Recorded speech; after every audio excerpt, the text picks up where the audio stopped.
There exists an ancient form of meditation, rarely spoken about outside certain mystical circles, known as the Gate of Mirrors or the Silent Threshold.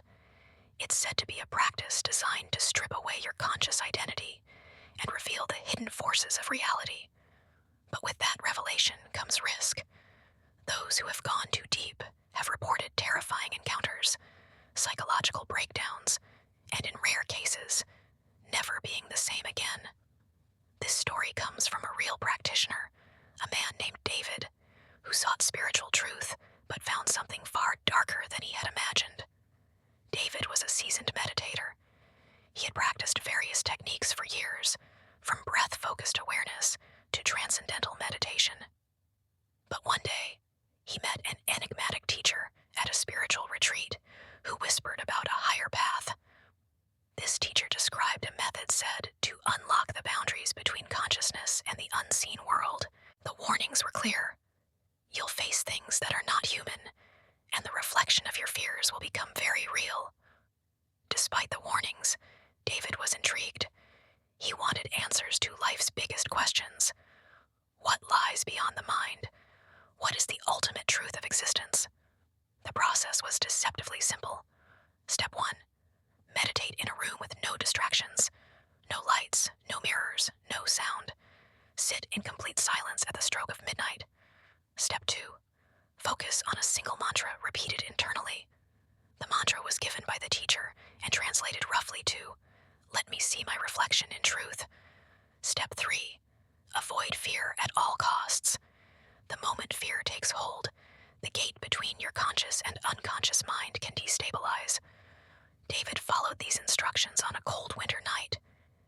He locked himself in his room, sat cross-legged, and began the meditation. For the first hour, nothing unusual happened. He focused on his breath, reciting the mantra over and over. His mind eventually became still, empty. But then, the silence deepened. It wasn't ordinary quiet.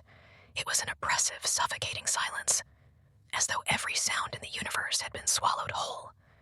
David described the sensation as if the air became thick and alive, vibrating with an unseen presence.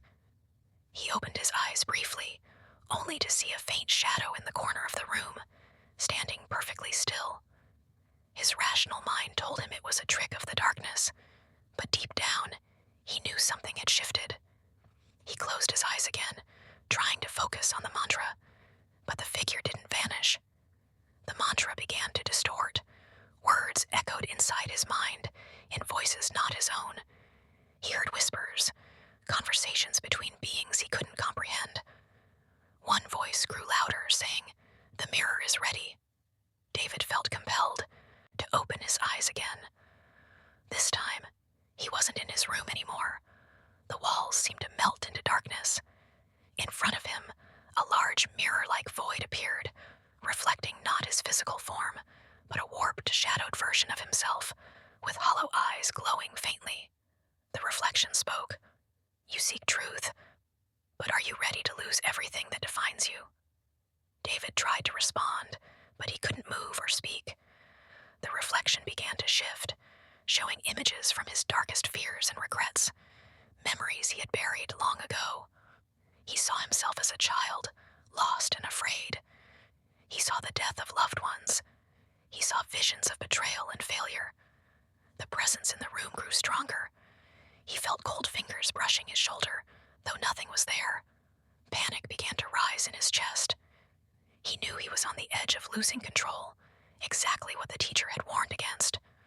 Desperately, he refocused on his mantra, pushing through the terror. The images began to fade, and the oppressive silence slowly lifted. After what felt like hours, he snapped back to reality, alone in his room, gasping for air. The experience haunted him for weeks. He couldn't shake the feeling that something had followed him back from that meditation. Lights flickered in his apartment without explanation. He heard faint whispers and moments of deep silence. Even his dreams were filled with shadowy figures watching him from mirrors. David eventually abandoned the practice, warning others never to attempt it. He believed the mirror he had encountered was a gateway to a hidden dimension of consciousness, one that could consume the